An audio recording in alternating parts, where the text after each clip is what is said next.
And all the economic uncertainty appears to be putting a serious chill on the Canadian labour market.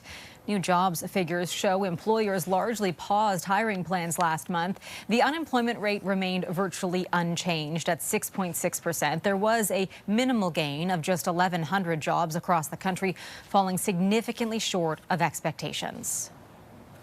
They say a week is a long time in politics, but for Canadians trying to make sense of Donald Trump's trade war, it feels as though this week is never ending. The threat of tariffs started over border security issues and the fight against fentanyl. But as time passes, those concerns don't cover the whole story. CTV's Michael Couture joins us from Ottawa now. And Mike, you've been covering this story since the very beginning. So what do you make of where we are at now?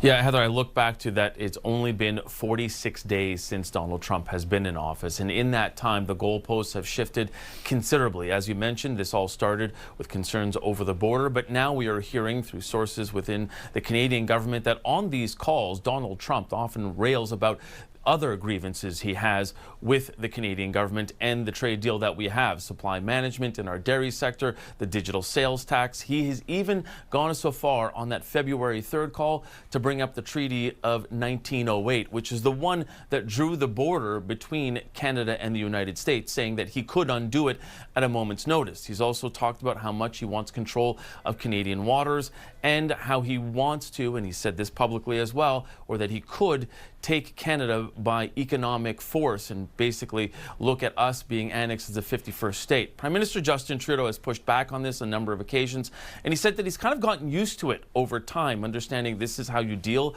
with somebody like Donald Trump.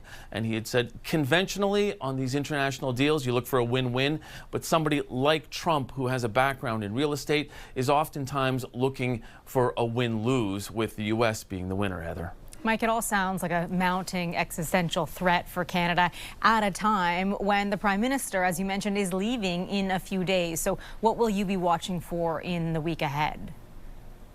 Yeah, I think it'd be interesting to see who wins the Liberal leadership and becomes the Prime Minister. You have somebody like Mark Carney, who does have a lot of experience in being in large international meetings. You have Chrystia Freeland. She's got experience going head-to-head with somebody like Donald Trump and Donald Trump himself.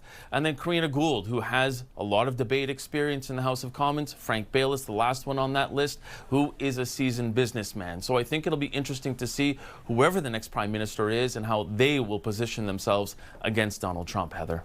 Michael Couture joining us from Ottawa. Thanks for your insight, as always.